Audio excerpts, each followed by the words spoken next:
여러분, 요셉이 이집트에서 총리로 있었습니다. 아시죠? 7년 동안 흉년이 들고 풍년이 들고 7년 동안 흉년이 들면서 그 국가적 위기를 이제 극복해내는 그런 과정 속에서 요셉이 국가의 영웅으로 등장하게 되고 총리가 됩니다. 그리고 이 요셉의 가족들, 요셉의 아버지 야곱과 그의 식솔들이 이집트에 들어오게 되죠. 당시에는 요셉의 아버지고 요셉의 가족들이니까 나라를 구한 영웅이고 총리 대신인 요셉의 가족들이다 하면서 엄청나게 귀빈 대접을 받았습니다. 우리나라를 구한 저 요셉의 가족들이다 하면서 엄청난 국빈 대접을 받았어요. 그런데 시간이 지나고 출애굽기 1장에 보면 400년이 지났다. 그리고 요셉을 모르는 왕이 이집트를 다스리고 있었다라는 이런 내용이 나옵니다. 처음에는 이제 이 이스라엘 백성들이 너무 귀한 손님으로 이렇게 대접을 받았는데 400년이 지나고 요셉을 모르는 사람이 왕이 되어서 다스리고 있었다라는 이런 기록이 나와요. 근데 이거는 정말 요셉을 모른다라는 그런 의미는 아니고 이제 요셉을 인정하지 않는다는 것입니다. 요셉이라는 사람을 인정하지 않고 이스라엘 민족을 인정하지 않는 왕이 이집트를 다스리게 되면서 이스라엘 민족은 이제 더 이상 나라의 귀한 손님이나 어떤 그런 귀한 존재가 아니라 노비로 살고 있었습니다. 이 파라오는 이스라엘 민족이 점점 숫자가 늘어나는 것을 엄청나게 불안해했어요.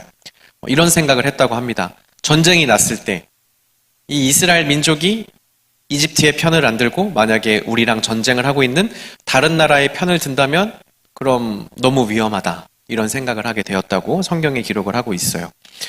그것을 두려워했습니다. 그래서 심지어 이 파라오는 태어나는 아이들 중 남자아이는 이제 죽이라는 그런 명령을 하게 됩니다. 이와 같은 상황 속에서 모세가 태어납니다. 오늘 본문의 배경을 간단히 설명을 드린 거예요. 이스라엘 민족이 계속해서 늘어나는 것을 두려워하는 그 이집트의 왕 파라오. 그 중에서도 이제 남자 아기는 이제 다 죽여라. 이렇게 명령을 한 그 상황에서 모세가 태어납니다. 이 모세는 정말 말 그대로 절체절명의 위기에 처해 있습니다. 아기가 태어났을 때 명령대로면 이 아기를 죽여야 돼요. 근데 오늘 본문에서는 좀 번역이 참 재밌게 기록되어 있는데 잘생긴 걸 보고 이렇게 죽이지 못하고 숨겨서 길렀다라고 하는데 다른 번역에서는 좀 뭔가 특별함을 느꼈다 아니면 비범함을 느꼈다 이런 번역들이 있습니다. 잘생기지 않았으면 모세를 그냥 갖다 죽였을까요, 엄마가? 그렇지 않았겠죠. 자신의 너무나 사랑하는 이 아들을 보고 차마 죽이지 못하고 숨겨서 기르는 겁니다. 그런데 더 이상 숨길 수 없는 상황이 어느샌가는 오겠죠. 아이의 울음소리가 엄청나게 커진다든지. 여러분, 신생아는 울음소리가 사실 그렇게 크지 않아요. 저는 엄청 빽빽 막 그럴 줄 알았는데 아이가 아직 힘도 없으니까 울음소리가 막 엄청나게 크진 않습니다. 근데 아이가 점점 많이 먹고 이제 힘도 생기면서 울음소리가 커져요. 아이가 처음 태어났을 때 우유를 몇 미리 한 번에 먹었냐면은 25ml 먹었어요. 한 번에. 25ml면은 종이컵 3분의 1도 안 돼요. 그냥 그거 먹고 조금 울다가 또 한 2시간 지나서 또 한 25ml, 30ml 먹고 그러니까 힘이 별로 없으니까 소리가 크지 않습니다. 그런데 아이가 점점 더 많이 먹게 되고 몸무게도 불어나고 힘도 생기면서 막 크게 울게 되죠. 그러면은 더 이상 집안에서 숨길 수가 없게 되는 겁니다. 이런 상황이 돼서 엄마는 결정을 해야 하는 거죠. 정말 그 나라의 명령대로 아이를 죽여야 하거나 아니면 어떻게든 아이를 살려볼 결정을 해야 하는 겁니다. 키우다 들키면 아이도 죽고 가족도 죽습니다. 그래서 모세의 어머니가 결정한 방법은 갈대 상자 속에 물이 들어오지 않게 그 역청과 송진, 찐득찐득한 나무에서 나오는 그런 액들을 발라서 방수 처리를 하는 거죠. 이렇게 그 갈대 상자를 만들고 그 속에 아기를 넣고 강에 띄웁니다. 그 방법밖에는 없는 거예요. 한번 그 장면을 한번 상상해 보세요. 내 아이가 여기서 앞으로 편안하게 지내야지 하면서 요람을 만든다거나 아기 침대를 만드는 게 아니에요. 얘가 죽을 수도 있지만 살리기 위해서 이 아이를 강가에 어떻게든 이 방법밖에 없으니까 살아남으라고 그 갈대상자를 만드는 겁니다. 한번 상상을 해봤어요. 갈대상자를 만들 때도 혹시 빈틈이 없을까 몇 번이고 확인을 하고 역청을 막 바르는데도 혹시 물이 들어오지 않나 한번 물 새는지 안 새는지 물도 한번 뿌려보고 몇 번이고 꼼꼼하게 확인하고 아이를 그 상자 안에 넣었다가 바라보다가 눈물이 나서 다시 꺼내서 껴안고 막 울다가 다시 놓고 이런 과정들이 반복되지 않았겠어요? 쿨하게 자 넣고 뛰어 가 이렇게 안 했을 거란 말이에요. 울면서 이 아이를 품에 안고 막 울다가 아마 그런 장면도 상상을 해봤어요. 엄마가 마지막으로 젖을 먹이고 마지막으로 젖을 먹이고 그 아이를 이제 갈대상자에 넣어서 강에 띄우는 그런 생각도 한번 해보았습니다. 눈물을 하염없이 흘리면서 갈대상자를 만들고 갈대상자에 아기를 넣고 띄웠을 겁니다. 그 누이가 갈대상자를 띄워놓고 차마 그 자리를 떠나지 못하고 이렇게 그 아이가 떠있는 갈대상자를 그 누나가 멀리서 이렇게 지켜보고 있었다라는 그 장면 또한 참 마음이 많이 아픈 것 같아요. 그 누나 끽해봐야 몇 살 차이 나겠어요. 참 가슴이 아픈 겁니다. 자신의 갓난아기 동생이 죽을 수도 있는 그 상황에서 이러지도 못하고 저러지도 못하고 멀리서 지켜볼 수밖에 없는 그런 상황입니다. 저한테 이 상황은 어떻게 와 닿았냐면 아기를 살리기 위해서 또 다른 죽음의 위기로 아기를 넣을 수밖에 없는 그런 상황인 거예요. 이게 얼마나 말도 안 되는 상황입니까, 사실. 아기를 죽이지 않기 위해서, 아기를 살리기 위해서 또 다른 죽음의 위기로 아이를 놓을 수밖에 없어요. 근데 그나마 이게 최선이에요. 이게 모세가 놓여있는 상황입니다. 나일강 물 위에 갈대상자 속의 아기 모세는 죽음을 피하려고 하지만 또 다른 죽음의 위기 가운데 놓여 있는 겁니다. 더 안타까운 건 아기는 할 수 있는 게 없죠. 아기는 할 수 있는 게 아무것도 없습니다. 우리 같으면은 스스로 탈출해갖고 내가 어떻게든 내 살아내 보리라 막 하면서 탈출을 감행하거나 그럴 수 있겠죠. 근데 아이는 그 자리에 그냥 누워서 이게 무슨 일이지? 엄마는 어디 갔지라는 어떤 이런 생각을 하면서 엉엉 울 수밖에 없는, 할 수 있는 게 아무것도 없는 그런 상황인 겁니다.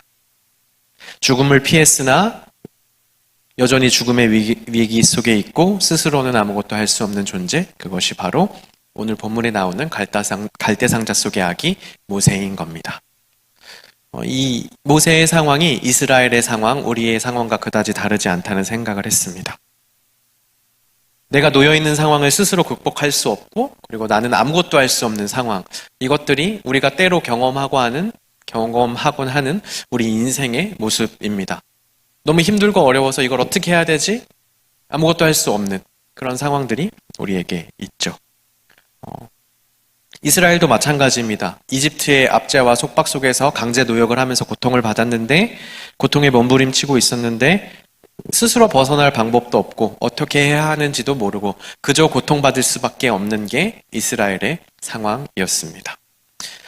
출애굽기 1장 23절에 보면요, 이스라엘이 탄식하며 부르짖었다라고 하는데요, 그저 힘이 들었다라는 게 아니라 영혼이 찢어지는 듯한 고통 때문에 이런 탄식이 흘러나왔다는 그런 뜻입니다. 이런 상황 가운데 모세가 있었고 이스라엘이 있었고 그리고 우리도 때로 세상 속에서 그런 상황 가운데 처하는 겁니다. 이런 모세가 기적적인 일이 일어납니다. 죽음의 위기 속에 있던 갈대상자 속에 있던 이 아기 모세가 목숨을 건지게 되는 거죠. 나일강에, 모세가 띄어져 있는 이 나일강에 파라오의 딸이 목욕을 하러 나왔습니다. 그런데 그 아기를 발견하는 거죠. 아기를 발견하고 알아봅니다. 이 아이는 유대인의 자녀구나 알아봅니다. 법대로 하면 죽여야 돼요. 그런데 이 공주는 그러지 못하고 살려내기로 결심을 합니다. 그리고 물에서 건져냅니다. 여러분, 모세 이름의 뜻이 오늘 본문에 나와 있습니다.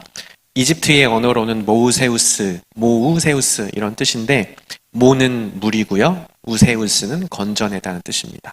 이 아기가 물에서 건져낸 아기다, 건진받은 아기다 라는 그런 뜻입니다. 죽음을 피하려 했지만 여전히 또 다른 죽음의 위기 가운데 있던 아기가 스스로는 아무것도 할 수 없던 갈대 상자 속의 아기 모세가 정말 상상치도 못한 방법으로 살아나게 된 것입니다. 말도 안 되는 방법으로 건져냄을 받은 것입니다. 우리 인생도 마찬가지죠. 내가 스스로 이걸 어떻게 극복할 수 있을까? 아무리 생각해도 아무리 머리를 굴려도 도무지 해결되지 않던 일이 때로 하나님의 은혜로 생각지도 못하게 해결되는 것을 많이 경험합니다. 이스라엘도 마찬가지죠. 이스라엘이 여러분 어떻게 구원을 받았죠? 모세를 통해서 그 말도 안 되는 기적들을 보면서 홍해를 가르고 탈출했습니다. 모세가 말도 안 되는 기적을 통해서 건짐을 받았듯 이스라엘도 말도 안 되는 기적을 통해서 건짐을 받게 됩니다. 정말 재밌는 것은 건져냄을 받은 아기 모세가 시간이 지나서 이스라엘을 이집트에서 건져내는 자로 사용받게 되었다는 겁니다. 하나님은 모세를 죽음 가운데서 건져내셨어요. 그리고 그 이후에 훈련받게 하시고 시간이 지나서 건짐받은 모세가 이스라엘 백성을 위기에서 건져내는 자로 그렇게 반대로 살아가게 하셨습니다. 여러분, 신약 성경에도 이렇게 찾아보니까 유사한 내용들이 너무 많아요. 제가 전에 설교했던 내용 중에서 사도 바울이 예수님을 믿기 전에 대제사장에게 그리스도인들을 막 잡아가둘 권한을 가지고 다메섹 지역으로 가고 있었습니다. 근데 그 다메섹 지역에서 눈이 멀게 되죠. 예수님을 만나서 눈이 멉니다. 아무것도 못하고 그저 사람들에게 끌려서 한 숙소에 들어가서 이렇게 있는데 바울이 잡으려고 왔던 그리스도인 중에 리더격인 아나니아가 목숨을 걸고 찾아옵니다. 여러분, 그리스도인을 잡으러 온 사람을 위해서 온 거예요. 우리나라로 치면 저번에도 똑같이 설명했는데 뭔가 일본 사람을 위해서 독립투사가 와갖고 구해준 그런 장면 생각하면 딱 맞을 거예요. 아나니아가 와서 말을 합니다. 형제 사울아, 나는 너의 원수가 아니다. 하나님께서 나를 이곳에 보내셨다. 너를 나의 형제 삼으라고, 너를 위해서 기도하라고 나를 보내셨다. 목숨을 걸고 와서 형제라고 부르면서 그를 위해 기도해 줍니다. 그리고 그때 이제 바울의 눈꺼풀이 벗겨지고 앞을 보게 되고 다시 음식을 먹고 건강을 회복합니다. 그리고 그가 어떻게 살아가게 되죠? 곳곳에 사랑을 전하면서 당신 나의 형제입니다. 당신 나의 형제입니다. 곳곳에 교회를 세우며 살아가게 됩니다. 먼저 용납받은 사람이 곳곳에 나가서 용납하며 살아갑니다. 먼저 사랑받은 사람이 나가서 사랑하며 살아갑니다. 건져냄을 받은 사람이 나가서 위기에 있는 사람을 건져내며 살아갑니다. 이것이 바로 성경에 기록된 내용들입니다. 여러분에게도 누군가 복음을 전해주셨죠? 누군가 하나님의 사랑을 전해주셨습니다. 그렇지 않나요? 나는 온전히 내 혼자만의 믿음으로 나의 의지와 나의 생각으로 하나님 믿었습니다. 이런 사람 몇 있어요. 가끔 봤습니다. 근데 그 사람의 과거를 캐고 한번 조사를 해보면 그 사람도 누군가에게는 하나님의 사랑에 대해 듣고 하나님의 사랑을 경험하고 체험한 분명히 그런 경험이 있었을 거라고 생각해요. 먼저 사랑을 받고 나가서 먼저 사랑합니다. 여러분, 우리가 하나님을 믿기 이전을 한번 생각해 보세요. 하나님을 믿기 이전은 딱 한 단어로 표현하면 그냥 죽음입니다. 죽음. 여러분, 숨 쉬고 있어요. 내 심장이 쿵쿵쿵쿵 뛰면서 피가 막 뿜어져 나옵니다. 내 혈관에 피가 흐르고 있어요. 내 뇌가 아직 죽지 않았어요. 근데 하나님 모르고 하나님을 믿지 않으면 그의 삶이 과연 살아있다고 할 수 있겠습니까? 아무리 심장이 뛰고 아무리 뇌가 생각을 해내고 내 손과 발이 움직이고 해도 하나님을 믿지 않는다면 그의 결국은 죽음인 겁니다. 죽음의 위기 가운데 있던 우리가 예수님의 사랑을 받고 건져냄을 받게 됐습니다. 내 힘으로요? 내 노력으로요? 내 능력으로요? 아니요. 전혀 생각하지 못하는, 나는 아무것도 할 수 없어서 그냥 세상이라는 이 나일강 위에 그냥 누워서 이게 뭔가 죽을 날만 기다리고 있다가 생각지도 못한 방법으로 우리가 죄에서 건져냄 받고 구원을 받게 된 겁니다. 우리가 그렇게 구원을 받게 된 거예요. 우리가 건져냄을 받은 자들입니다. 우리 모두 다 이 세상이라는 나일강에서 죽을 수밖에 없이, 정처 없이 이렇게 바다 위에 둥둥둥둥 떠다니다가 예수님의 십자가로 인해서 구원받은 그런 존재입니다. 우리가 바로 그런 존재예요. 하나님은 모세를 건지시고 건지는 자로 사용하셨습니다. 우리도 마찬가지입니다. 우리를 건지셨고 또한 우리를 건지는 자로 사용하실 것입니다. 하나님은 아브라함과 이삭과 야곱에게 하셨던 약속을 잊지 않으셨어요. 그래서 모세를 건지셨고 모세를 통해 이스라엘을 건지셨습니다. 그리고 이스라엘을 통해서 온 세계를 건지기를 원하셨어요. 그런데 연약한 이스라엘은 실패를 합니다. 이스라엘은 실패를 하고 온갖 우상 숭배에 빠져서 이스라엘이라는 나라 자체가 멸망을 하게 되죠. 그래서 인간의 실패 위에 참 이스라엘로 예수님이 이 땅에 오셔서 구원을 완성하시는 겁니다. 제가 얼마 전은 아니네요. 한 2년 전에 참 인터넷에서 참 신기한 기사를 봤어요. 한 남자아이가 아주 어렸을 때 위험한 순간에 구조대원에 의해서 이렇게 목숨을 건지게 됩니다. 그런데 참 신기하게도 이 아이가 자라서 청년이 되고 똑같은 구조대원이 되었어요. 여기까지는 너무나 일어날 법한 일인데 이 구조대원이 나중에 어떤 노인을 구해주게 되는데 참 신기하게도 자신이 어렸을 때 자기를 구해줬던 그 구조대원이 몸이 약해지고 노쇠해졌을 때 움직이지 못할 때 이 아이가 자라서 그 사람을 똑같이 구해주게 되는 그런 사건이 인터넷 기사에 되게 났어서 제가 되게 재밌게 본 그런 기억이 납니다. 그 사진도 기억이 나요. 내가 살렸던 그 꼬마 아이가 커서 나를 살렸다고 이렇게 둘이 웃으면서 사진을 찍은 그 모습도 기억이 납니다. 위험천만한 상황에서 생명을 얻게 된 누군가가 다른 사람의 생명을 구하는 것을 보면서 그리스도인으로서 살아가는 우리의 소명이 이와 같다는 것을 느꼈습니다. 여러분, 우리가 때로 교회 나오는 거 좋고 나 찬양하는 거 좋고 말씀 듣고 뭔가 알아가는 거 좋고 교회 공동체 속에서 막 서로 위로받고 서로 위해주고 이런 게 좋고 다 좋죠. 저는 심지어는 신학교에 갔었을 때 한 전도사님께서 교수님 저는 참 교회가 좋고 교회를 사랑하고 교회 안에 있는 게 좋고 그런 게 너무 좋은데 그냥 이렇게 살면 안 되는 건가요? 난 그렇게 하나님 예배하면서 한평생을 주의 궁정에서 정말 행복해하며 살면 되는 것 아닌가요? 이렇게는 살면 안 되는 건가요? 이렇게 물어보는 걸 봤어요. 그때는 저게 이해도 가면서 한편으로는 좀 머릿속에 물음표가 그려지더라고요. 그러면서 오늘 본문을 읽으면서 그분이 딱 생각이 나면서 먼저 사랑받았으면 나가서 사랑해야 하는 거구나. 내가 먼저 위기 가운데서 건짐받았으면 나도 또한 누군가를 건지는 자로 쓰임받아야 하는 거구나. 우리에게 그런 사명이 있구나. 나는 너무나 내가 받은 사랑을 그냥 내 안에만 가지고 그냥 나만 행복하게 아니면 조금은 더 범위를 넓혀서 내 주변의 사람들과 행복하게 해피하게 그냥 그저 그렇게 살아가고 있는 것 아닐까? 라는 그런 생각을 해보았습니다. 여러분 지금 한번 딱 생각해 보세요. 내 주변에 나랑 가까운 사람 중에 아직 하나님을 모르는 사람 한두 명씩은 떠오르지 않나요? 몇 명이 막 떠오르지 않나요? 저도 갑자기 이 설교를 하면서 제 대학교 때 친구가 떠올랐어요.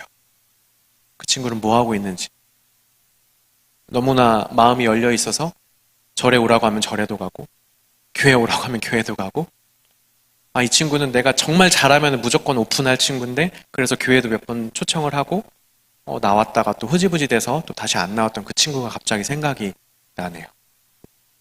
여러분 먼저 건짐 받았으면 건지는 자로 사용받아야 하는 겁니다.